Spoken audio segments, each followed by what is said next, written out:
السلام عليكم يوسف. وعليكم السلام. كيف حالك? بخير الحمد لله. Welcome to our Islamic podcast, which is the Ramadan edition. Isa, what's Ramadan? So Ramadan is the holy month in the Islamic calendar. It's actually the ninth month in the Islamic calendar, and probably most famously known for because of the fasting that we do during Ramadan. How long is Ramadan?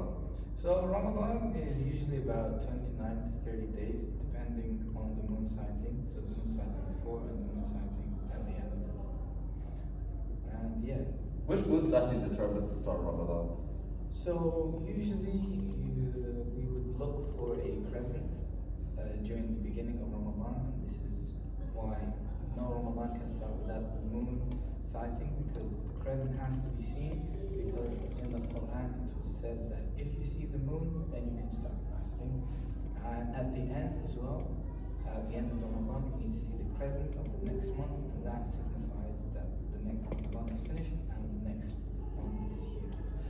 What is the purpose of Ramadan and fasting in general? So Ramadan is it's about making us feel how fortunate we are to have the blessings that we have, and to make us really sympathize with those who are less fortunate than us, and those that don't have food and don't have blessings like we do.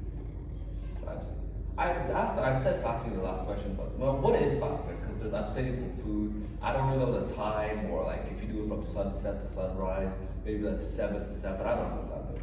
Well, most people think that fasting is just about abstaining from food and water, and they are right in that aspect. But fasting is really about abstaining from all bad deeds, really, as well as fasting from food and water. You're really trying to clean yourself from the inside out. Connect.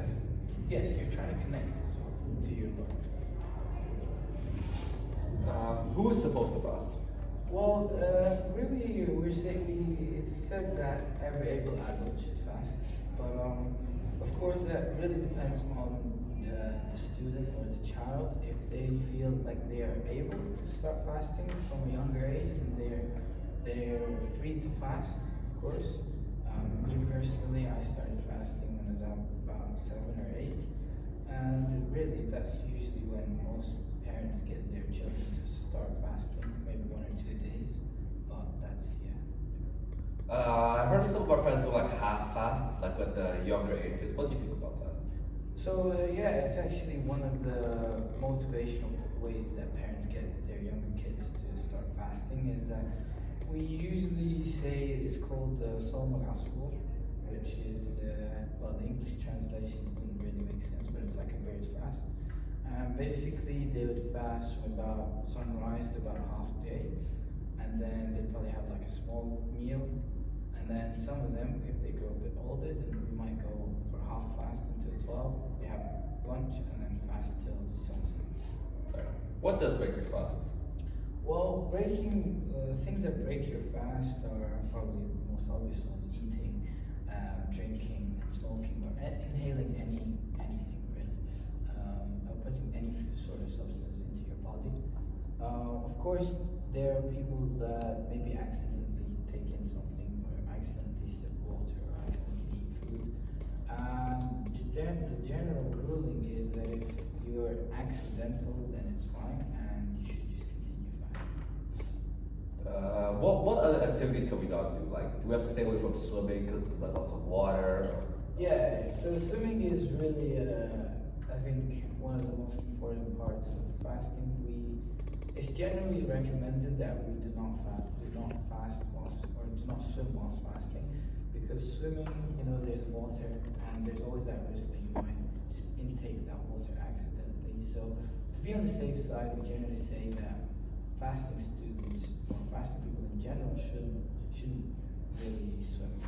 Would you say fasting is beneficial to your mental health and like physical well-being? Well, we're seeing lately that there's more studies that are showing that fasting does have health benefits, and it's probably most commonly seen now around the intermittent fasting, which is very much advised by scientists and doctors to help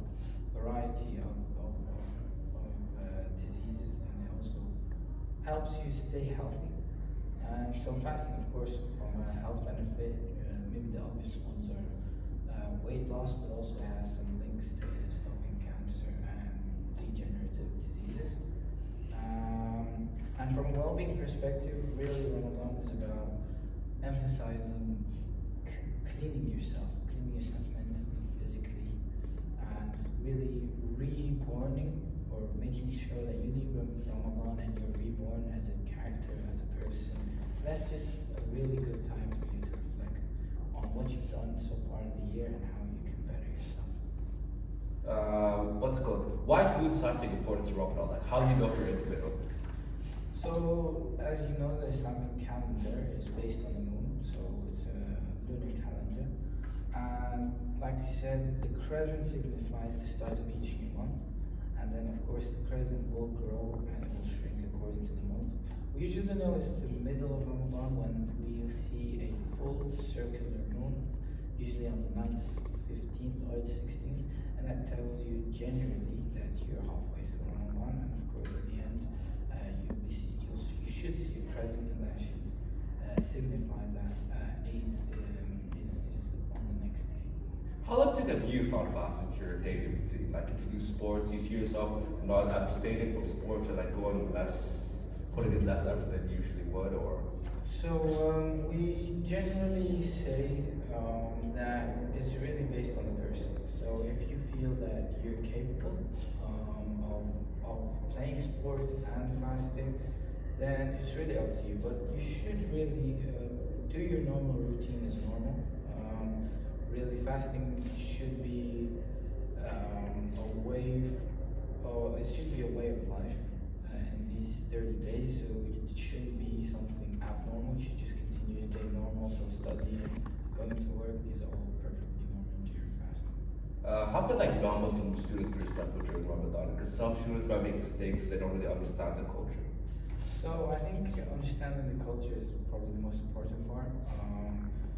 If you are eating or drinking, you should probably abstain from doing it in front of fasting people. Maybe, especially younger kids, they might feel, it might just increase their tiredness because on top of fasting, they're seeing people that are drinking water in front of them, and that might weaken them. But other than that, I think just being respectful to the culture and understanding and getting to learn more about Ramadan is also very good. As for teachers, I think, or even any adult, I think just a simple saying Ramadan Mubarak and sort of understanding that during the first days it might be a bit difficult with the student, but as the month progresses, then it gets easier.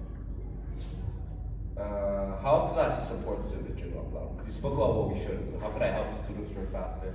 Well, we generally say that even short fasts like during the school day, you could really help, especially if you have any peers that you're studying with and they're fasting. Just even fasting, for example, the school day, just 8 to 1. To maybe sympathize with them or just be on the same page as them, and that is also something that I think they'll find very, very beneficial. Yeah. Are there any plans for KCD during Ramadan, like how we can support like the Ramadan students? So we actually have 3 things really. We have the Ramadan Bazaar or the marketplace, and that'll be on March 7th. And more information will be going out in the coming days. Or if you have any questions, you can also email Ms. Wazir. Everyone is welcome to come to the Ramadan Bazaar and Marketplace on March 7th. That will be Friday, and it will be about 5 to about 8. In school, we're going to have a daily Q&A session in one of the Islamic rooms where if you have any questions, you can come in and you can ask. And then for Muslim students, we might have a room in the school where they can come in during breaks and lunches when everyone else is eating, and they can just come in and they can relax and maybe gain some knowledge. So yeah, that's the plans that we have for KCD. Thank you, sir, for today.